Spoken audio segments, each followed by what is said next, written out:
So hello everyone, welcome to our channel Excellence Learning Pathway. So today in this video we will cover Unit 3 Climate Change and Environmental Disaster. So in this video मैंने आपको ना यहाँ पे provide कर दिए हैं पूरे detail notes of the chapter of the unit. So इसी नोट से हम आज अपना चैप्टर करेंगे complete in a easy way. If you like this video, please like, share and subscribe our YouTube channel for further more videos. ठीक है, तो हम स्टार्ट करेंगे इंट्रोडक्शन टू क्लाइमेट चेंज से. अब बात आती है भाई चैप्टर क्या है, climate change and environmental disasters. तो हमें ये समझना होगा कि क्लाइमेट चेंज बेसिकली होता क्या है. क्लाइमेट चेंज बेसिकली रिफर करता है लॉन्ग टर्म चेंजेस को हमारे टेम्परेचर में या वेदर पैटर्न को हमारे अर्थ में. ठीक है, ये चेंजेस होते क्यों हैं? ये चेंजेस मोस्टली होते हैं ह्यूमन एक्टिविटीज़ की वजह से. ह्यूमन एक्टिविटीज़ कौन कौन सी? जैसे बर्निंग फॉसिल फ्यूल्स, कोल, ऑयल, गैसेस को हम बर्न करना शुरू कर देते हैं या डिफॉरेस्टेशन करना शुरू कर देते हैं, पेड़ों को काटना शुरू कर देते हैं, तब ये चेंज मोस्टली होते हैं. या और भी ह्यूमन एक्टिविटीज़ होती हैं इसके लिए रिस्पॉन्सिबल. ठीक है, अब ये एक्शन जो होता है इंक्रीज करता है amount of green house gases को. बेसिकली ग्रीन हाउस गैसेस क्या हैं? कार्बन, ऐसी गैसेस जो कार्बन डाइऑक्साइड होती हैं और ट्रैप करती हैं हीट को. तो इसी का लेवल, कार्बन डाइऑक्साइड का लेवल या और भी गैसेस होती है जो ग्रीन हाउस गैसेस में आती हैं, उसका अमाउंट धीरे धीरे बढ़ना शुरू हो जाता है हमारे एटमॉस्फेयर को. और इसकी वजह से ही क्या होता है, ग्लोबल वार्मिंग होने स्टार्ट हो जाती है. ग्लोबल वार्मिंग बेसिकली कि हमारा जो अर्थ का टेम्परेचर होता है वो धीरे धीरे यानी बढ़ना शुरू हो जाता है. जो एनवायरमेंटल डिजास्टर्स होते हैं वो मेजर डिस्ट्रक्टिव इवेंट्स होते हैं जो कॉज होते हैं ड्यू टू नेचुरल प्रोसेस और ह्यूमन एक्शंस. अब एनवायरमेंटल डिजास्टर हो रहा है, भाई एनवायरमेंट खराब हो रहा है, क्यों हो रहा है? दो ही रीज़न हो सकते हैं. या तो वो किसी नेचुरल प्रोसेसेस के द्वारा हो रहा है, नेचुरल प्रोसेस जैसे ड्राफ्ट आ जाना, या आपका अर्थक्वेक आ रहा है, या सुनामी आ रही है, सी लेवल राइज हो रहा है, ये क्या नेचुरल फिनोमेना है. ऐसे कुछ ह्यूमन एक्शंस होते हैं, उनकी वजह से ये नेचुरल फिनोमेना अकर होते हैं. ठीक है, इसके अंदर से स्टॉर्म्स आ गए, फ्लड्स आ गया, ऑयल स्पिल हो गया, न्यूक्लियर एक्सीडेंट्स हो गया, ऐसे ही होते हैं. ठीक है, अब नेक्स्ट पढ़ते हैं natural disaster and there impact. Natural disaster basically ऐसे इवेंट होते हैं जो किसके द्वारा होते हैं, नेचुरल प्रोसेसेस के द्वारा होते हैं. अब यहाँ पर कुछ नेचुरल टाइप है, यानी नेचुरल डिजास्टर्स के कुछ टाइप हैं और उनके इफेक्ट्स हैं. तो आइए उन्हें पढ़ते हैं. एक्सट्रीम वेदर इवेंट, ड्राफ्ट, जो मैंने आपको बताया. ये जो ड्राफ्ट होता है ये क्यों होता है? बेसिकली तब होता है जब किसी भी एक एरिया में रेन क्या होती है, काफ़ी लिटल, यानी किसी भी एक एरिया में काफ़ी लंबे टाइम से बारिश काफ़ी कम हो रही है. ठीक है, तो इसकी वजह से ड्राउट आना शुरू हो जाता है. इसके कॉजेज क्या क्या होते हैं? जब क्लाइमेट चेंज में इंक्रीज हो जाता है इवेपोरेशन मतलब जब water turn start into vapours, यानी वाटर जो है वो वेपर्स की फॉर्म में उड़ना शुरू हो जाता है. तो ये क्या कर देता है, जो लैंड होता है उसे ड्राई छोड़ देता है. इसकी वजह से ही क्या होता है, ड्राउट होता है. इसका इम्पैक्ट क्या क्या होता है? इसका इम्पैक्ट होता है, ड्राउट होता है, लीड करता है वाटर शॉर्टेज को, क्रॉप फेलियर को और समटाइम्स फायर्स.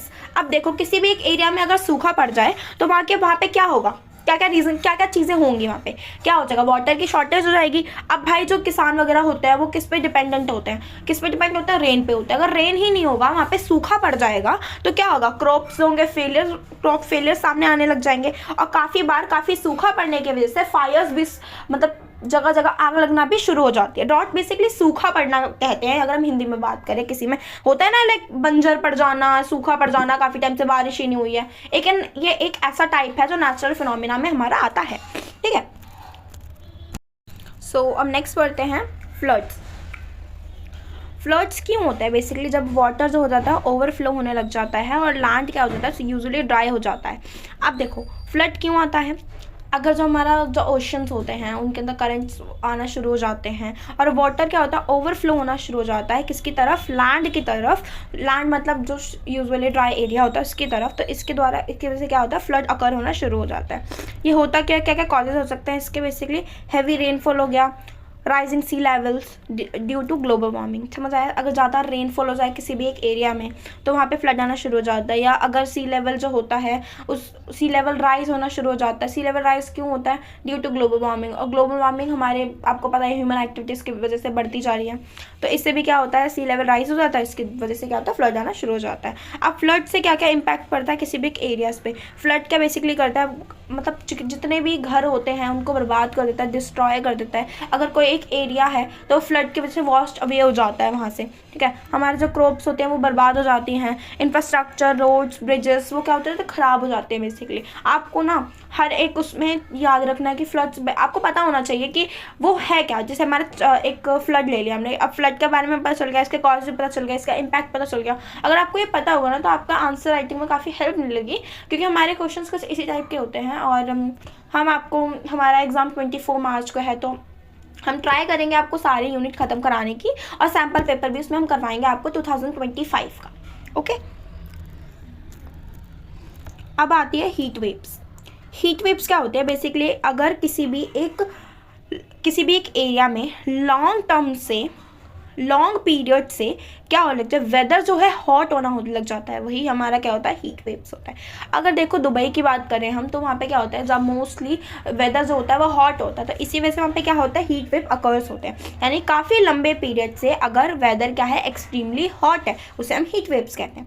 ये होता क्यों है बेसिकली, इसीलिए होता है, इसके कॉज होता है जब ग्लोबल वार्मिंग क्या करती है, ग्लोबल वार्मिंग होती क्या है कि हमारा अर्थ का जो अर्थ का टेम्परेचर राइज होना शुरू हो जाता है ना, तो वही होती है हमारी, उसकी वजह से ही ग्लोबल वार्मिंग होती है। ग्लोबल वार्मिंग क्या करता है, हीट वेव्स बनाना शुरू कर देता है, और हीट वेव्स क्या करता है, बहुत फ्रीक्वेंट होता है और इंटेंस होता है, जिसकी वजह से ना काफ़ी प्रॉब्लम स्टार्ट हो जाती है हमारी लाइफ में, या ह्यूमन लाइफ में। इसका इम्पैक्ट क्या क्या होता है, हीट वेव्स क्या करता है, कॉज करता है हीट स्ट्रोक्स को। हीट स्ट्रोक्स क्या होता है बेसिकली, एक इलनेस होती है फ्रॉम टू मच हीट, यानी it's a type of a disease जो अकर होता है ड्यू टू हीट और हीट वेव्स, ठीक है, जिसे हम हीट स्ट्रोक कहते हैं। और क्या करते हैं, इंक्रीज़ करता है ये रिस्क ऑफ वाइल्ड फायर का।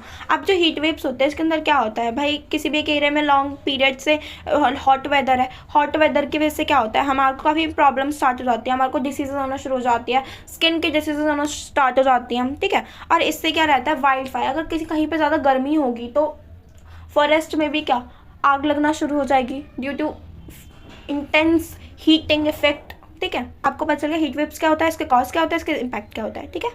अब नेक्स्ट करते हैं, अब पढ़ते हैं हरिकेन्स एंड ट्रॉपिकल स्टॉर्म्स। अब हरिकेन्स और ट्रॉपिकल स्टॉर्म्स होता क्या है बेसिकली, एक पावरफुल विंड स्टॉर्म्स होते हैं जो किसके वजह से बनते हैं, वार्म ओशन वाटर की वजह से बनते हैं। आपको याद रखना क्या होता है, एक पावरफुल विंड स्टॉर्म्स होते हैं जो किससे बनते हैं, वार्म ओशन वाटर से बनते हैं, ठीक है। इसके कॉजेज़ क्या क्या हो सकते हैं, जब क्लाइमेट चेंज की वजह से जो ओशन का टेम्परेचर क्या होता है, इंक्रीज़ होना शुरू हो जाता है, उसकी वजह से हरिकेन से ट्रॉपिकल स्टॉर्म्स होते हैं। या जो हमारे फ्यूल्स होते हैं वो काफ़ी ज़्यादा स्ट्रॉन्गर स्टॉर्म्स प्रेजेंट करना स्टार्ट कर देता है हमारे एटमॉस्फेयर में। Storm is a like of a current, ठीक है, चाहे वो विंड में हो, वाटर में हो, ठीक है। इम्पैक्ट क्या क्या होता है इसका, इस स्टॉर्म्स की वजह से ये क्या करता है, लीड करते हैं हैवी रेन को, फ्लड को, और डैमेज करते हैं हमारे कोस्टल एरियाज़ को।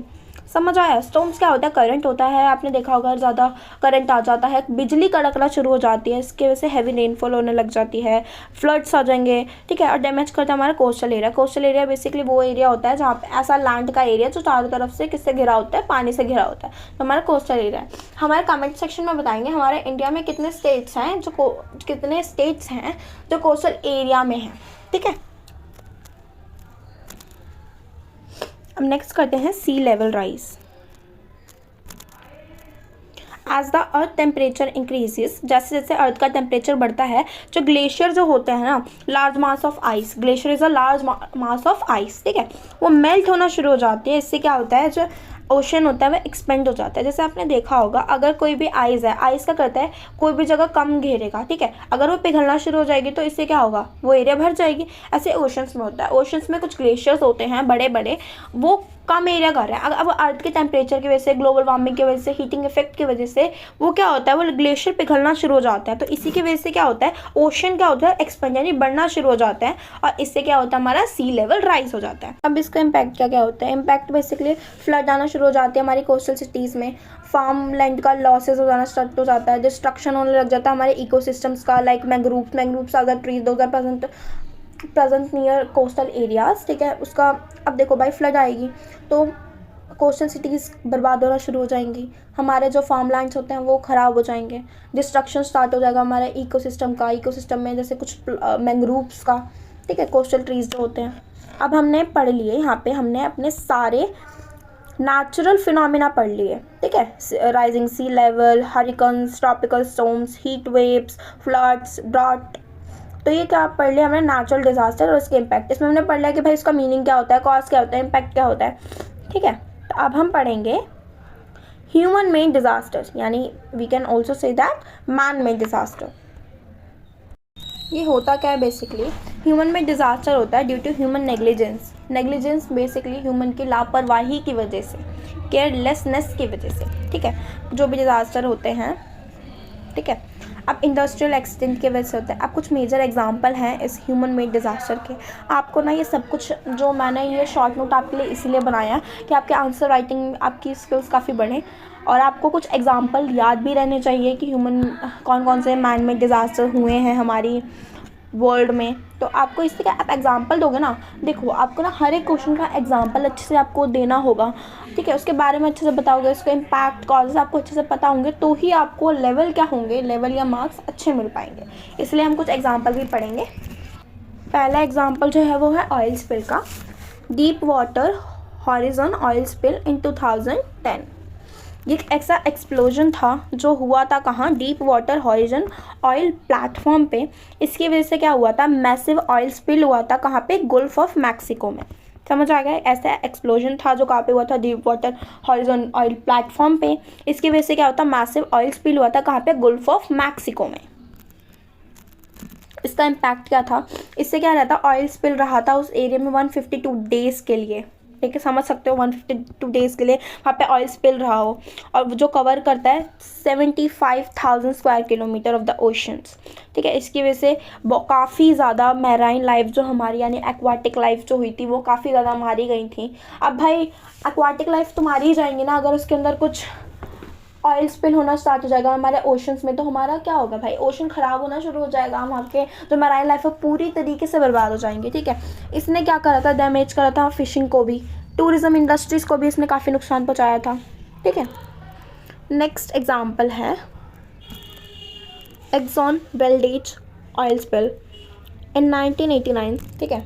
अब ये था क्या, basically Exxon Valdez is a tanker जो स्पिल हो गया था कहाँ पे, over 40 million litres of oil into the sea off the coast of अल्कास, ठीक है। अब ये क्या था, एक्सॉन वेल्डेज, ये क्या था, इसकी वजह से क्या हुआ था, 40 मिलियन लीटर्स जो ऑयल था वो कहाँ पे स्पिल हो गया था, सी में, सी ऑफ द कोस्ट में स्पिल हो गया था कहाँ पे, अल्कास में। इसका इम्पैक्ट क्या था, जो ऑयल स्पिल क्या करता है, पॉपुलेट कर देता है over 2400 kilometre of coast line को, ठीक है। काफ़ी ज़्यादा वाइल्ड लाइफ मारी गई थी और डिस्ट्रॉय हो गई थी, क्या हैबिटेट्स क्या हो गए थे, डिस्ट्रॉय हो गए थे पूरी तरीके से, ठीक है। दो एग्जाम्पल पढ़ लिए हमने ऑयल स्पिल के। अब हम पढ़ते हैं न्यूक्लियर एक्सीडेंट के। फुकुशिमा न्यूक्लियर डिजास्टर जापान 2011, ठीक है। ये ऐसा मैसिव अर्थक्वेक था जो ट्रिगर हुआ था due to tsunami. Tsunami basically giant sea waves होती हैं जो हिट करती हैं जापान को और डैमेज कर देते हैं फुकुशिमा न्यूक्लियर पावर प्लांट को।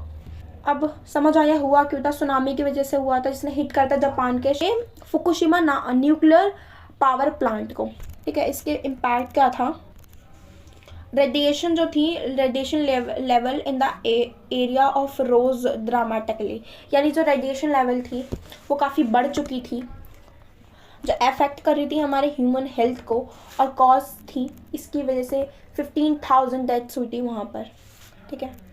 अब पढ़ते हैं gas leaks. Gas leak is Bhopal gas strategy India 1984। अब इसमें क्या हुआ था, गैस लीक हो गई थी कहाँ पे, from a pesticide factory in Bhopal. इसकी वजह से काफ़ी ज़्यादा डेथ्स हुई थी, ओवर 18,000 लोगों की डेथ हो गई थी due to gas leak. Gas leak हुई कहाँ थी, पेस्टिसाइड फैक्ट्री में हुई थी भोपाल में। इसकी वजह से क्या हुआ था, इसके इम्पैक्ट देखे तो लॉन्ग टर्म हेल्थ इश्यूज आ गए थे फॉर सर्वाइवर्स, और इसने काफ़ी ज़्यादा डैमेज किया था हमारे एनवायरनमेंट को भी। ठीक है, अब पढ़ते हैं effect of climate changes on ecosystem. क्या इफेक्ट होता है क्लाइमेट चेंज का हमारे इकोसिस्टम पर। इकोसिस्टम क्या होता है, इकोसिस्टम बेसिकली ऐसी कम्युनिटी होती है लिविंग और नॉन लिविंग ऑर्गेनिजम्स की, जो सभी मिलकर इंट्रैक्ट होती हैं सारी, और अपने एक नेचुरल फिनोमिना यानी नेचुरल इकोसिस्टम फॉर्म करती हैं। ठीक है, अब इसके कुछ फिजिकल एनवायरनमेंट कौन कौन से हो गए, जैसे एयर हो गया, वाटर हो गया, सॉइल हो गया।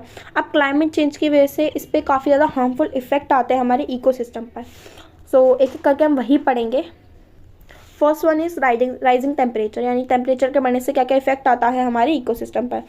As the temperature rises animal and plants, जो जैसे जैसे टेम्परेचर बढ़ना शुरू हो जाता है, जो हमारे एनिमल्स या प्लांट होते हैं जो डिपेंड होते हैं ऑन अ स्पेसिफिक क्लाइमेट, वो क्या होता है, force to move to cooler areas. ठीक है, अब देखो किसी एक एरिया में अगर हम एग्जांपल लें, जो पोलर बियर होते हैं वो अपना हैबिटेट क्या करते थे, छोड़ देते हैं आर्टिक आइसलैंड से, और putting their survival at risk. Polar bear भाई आइस वाले एरिया में रहते हैं। ठीक है, अगर वहाँ पर जैसे जैसे क्लाइमेट चेंज होगा, अगर वहाँ पर गर्मी आएगी, सर्दी आएगी, तो उनको तो सर्दी में रहने की आदत है ना, तो वो क्या करते हैं, अपना माइग्रेट होना शुरू हो जाते हैं। इससे क्या होता है, माइग्रेशन इंक्रीज हो जाती है। ठीक है, स्पीशीज़ एक्सटिंक्शन, यानी स्पीशीज़ काफ़ी ज़्यादा घटना शुरू हो जाती हैं। जैसे जैसे अगर ग्लोबल वार्मिंग ऐसे ही बढ़ती रहे करंट स्पेस में, तो 2050 में 1/4 of the earth species could be become extinct. देखो एक्सटिंक्ट क्या होता है बेसिकली, कि वो ज़्यादा अब एग्जिस्ट नहीं करेंगे। ऐसे हमारी डूडो बर्ड जो थी वो अब ज़्यादा एग्जिस्ट नहीं करती थी, हमारी जो पहले थी, लेकिन अब आपको डूडो बर्ड्स दिखने को नहीं मिलेंगी। ऐसे अगर ग्लोबल वार्मिंग बढ़ती रही तो 1/4 ऑफ द अर्थ स्पीशीज़ क्या हो जाएंगे, एक्सटिंक्ट हो जाएंगी। इसका इम्पैक्ट क्या क्या पड़ेगा, हमारी लॉस ऑफ बायोडाइवर्सिटी मिलेगी। Biodiversity basically the variety of living things, हमारी लॉस होना शुरू हो जाएगी, इसका जो इफेक्ट करेगी हमारी फूड चेन्स को और इकोसिस्टम को। ठीक है, हम पढ़ेंगे इकोनॉमिक एंड सोशल इम्पैक्ट को, इम्पैक्ट ऑफ क्लाइमेट चेंज के क्या क्या इम्पैक्ट पड़ता है भाई इकोनॉमिक पे और सोशली कैसे इम्पैक्ट पड़ता है। अब क्लाइमेट चेंज क्या करता है, इफेक्ट करता है हमारे इकोनॉमिक्स को। Economies like money and resources को भी काफ़ी ज़्यादा इफेक्ट करता है, और सोसाइटी को। सोसाइटी बेसिकली जहाँ पे कम्युनिटीज़ ऑफ पीपल होते हैं। अलग अलग तरीके से क्लाइमेट चेंज इफेक्ट करता है हमारे इकोनॉमीज़ को और सोसाइटीज़ को। पहला हम पढ़ते हैं इकोनॉमिक लॉसेस। अब ये होता क्यों है, अब जो नेचुरल डिजास्टर्स होते हैं, जैसे फ्लड हो गए, हरिकन्स हो गए, ड्राउट हो गए, ये क्या होता है, इसकी वजह से क्या होता है, डिस्ट्रक्शन स्टार्ट हो जाए प्रॉपर्टीज़ का, इंफ्रास्ट्रक्चर का, फार्मलैंड्स का।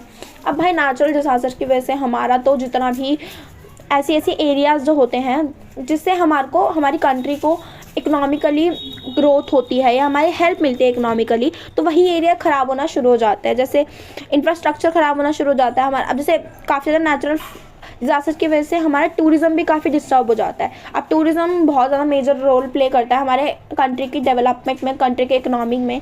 तो अगर यही ख़राब होना शुरू हो जाएगा तो आप खुद सोचो कि इसकी वजह से क्या होता है। इवेंट्स की वजह से मैसिव इकोनॉमिक लॉसेस होना स्टार्ट हो जाते हैं, और ये इंक्रीज़ करता है पॉवर्टी, यानी गरीबी भी काफ़ी इंक्रीज़ कर देता है अफेक्टेड एरियाज़ में। ठीक है, इम्पैक्ट ऑन वल्नरेबल कम्युनिटीज़, क्या क्या इम्पैक्ट पड़ता है कोई किसी भी वल्नरेबल कम्युनिटीज़ में। अब जो पुअरर रीजन होते हैं specially in Africa and Asia, ये काफ़ी ज़्यादा इफेक्ट होते हैं हमारे क्लाइमेट चेंज की वजह से, बिकॉज यहाँ पे लैक ऑफ रिसोर्सेज होते हैं टू रिकवर फ्रॉम डिज़ास्टर। अब देखो किसी भी एरिया में अगर डिज़ास्टर अकर होता है तो वहाँ पर उसको रिकवर करने के लिए हमारे पास कुछ मनी भी होनी चाहिए, रिसोर्सेज भी होने चाहिए। लेकिन जो अफ्रीका और एशिया वाले जो रीजन हैं वहाँ पर काफ़ी ज़्यादा ये क्या पुअर रीजन माने जाते हैं हमारी होल कंट्री के, होल वर्ल्ड के। तो अगर क्लाइमेट चेंज की वजह से कुछ भी होता है तो वो जल्दी रिकवर नहीं कर पाते हैं, क्योंकि उनके पास भाई रिसोर्सेज और वो इकोनॉमिकली काफ़ी वीक कंट्रीज़ हैं। जैसे प्रोलॉन्ग्ड ड्राफ्ट हो गया, countries like India and Pakistan, इस यहाँ पर कैसे हो जाते हैं, शॉर्टेज हो जाते हैं फूड की, वाटर क्राइसिस हो जाते हैं। अब हम पढ़ेंगे क्लाइमेट रिफ्यूज़ के बारे में। क्लाइमेट रिफ्यूजर्स होते क्या हैं? ऐसे पीपल जिन्हें फोर्स करा जाता है अपने हाउसेस को छोड़ने के लिए due to climate change effects like sea level rise, drought, floods are called climate refugees. देखो, अगर कोई भी एक एरिया है जहाँ पे फ्लड आ रहा है, ड्राफ्ट आ रहा है, तो पीपल उस एरिया में रहेंगे ही क्यों अगर वो पूरा एरिया ही अफेक्ट हो जाएगा due to climate change. Climate change की वजह से वो एरिया पूरा बर्बाद हो जाता है, उनके घर उजड़ जाते हैं, तो उनको मजबूरन अपना घर छोड़ना पड़ता है और माइग्रेट करना पड़ जाता है उस एरिया से।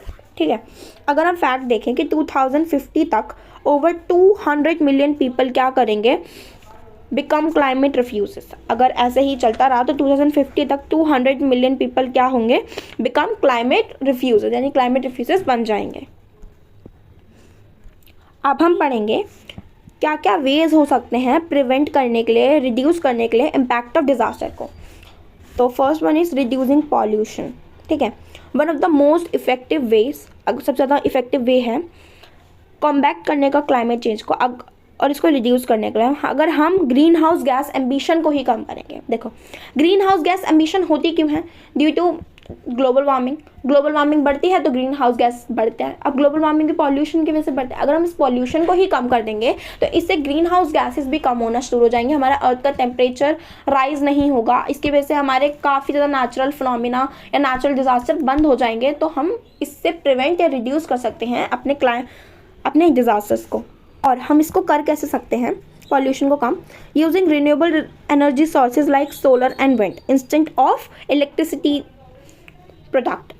प्रोडक्ट। ठीक है, reducing deforestation, planting more trees. इससे हम क्या, अब अगर हम रिन्यूएबल एनर्जी सोर्सेज का यूज़ करेंगे, सोलर एंड विंड का, रिड्यूस करेंगे डिफॉरेस्टेशन, प्लांट करेंगे ज़्यादा से ज़्यादा ट्रीज, तो हम क्या कर सकते हैं?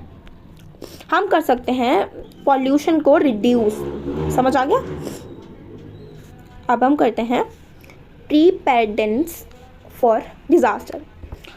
अब देखो कैसे हम किसी भी कंट्रीज़ को डिज़ास्टर के लिए प्रिपेयर कर सकते हैं। ठीक है, कंट्रीज़ को must invest in disaster preparedness by building strong infrastructure, having system in a place to respond to emergency. देखो, अगर हमें पता है कि किसी भी एक एरिया में ये डिसीज़ या ये डिज़ास्टर अगर हो सकता है, तो अगर हम पहले से ही उस चीज़ को फेस करने के लिए तैयार रहें तो हम उसका आसानी से सामना कर सकते हैं और शायद हम जल्दी रिकवर भी कर पाएँ उस चीज़ से। ठीक है, तो कंट्रीज इसे कैसे कर सकते हैं? इन्वेस्ट करें अगर वो डिज़ास्टर प्रीपेयर्डनेस में। कैसे कर सकती हैं? बिल्ड करने से स्ट्रॉन्ग इंफ्रास्ट्रक्चर को और ऐसी एक सिस्टम होने से जिससे अगर कोई भी इमरजेंसी आती है तो उसका डायरेक्ट रिस्पॉन्स किया जा सके। समझ आ गया? अगर एग्जांपल ले तो नीदरलैंड में एडवांस फ्लड कंट्रोल सिस्टम है। ठीक है, जिसे प्रिवेंट करता है जो भी डैमेजेस होते हैं हमारी हैवी रेनफॉल से। अगर देखो, अगर किसी भी कंट्री में, अभी नीदरलैंड में क्या है, एडवांस फ्लड कंट्रोलर है, सिस्टम है जो प्रिवेंट करता है damages from heavy rainfall.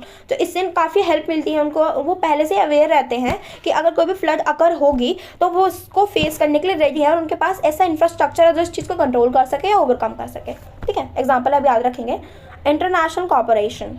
Climate change एक ग्लोबल प्रॉब्लम है। ठीक है, जिसको रिक्वायर, इसको ना कम करने के लिए रिक्वायर कंट्रीज का साथ में वर्क करने का। अब एकजुट होके अगर सब मिलकर इसको कम करने की कोशिश करेंगे तो ऑब्वियसली हम इस प्रॉब्लम से भी आसानी से निकल सकते हैं। ठीक है, तो इसी के लिए है इंटरनेशनल कॉपरेशन।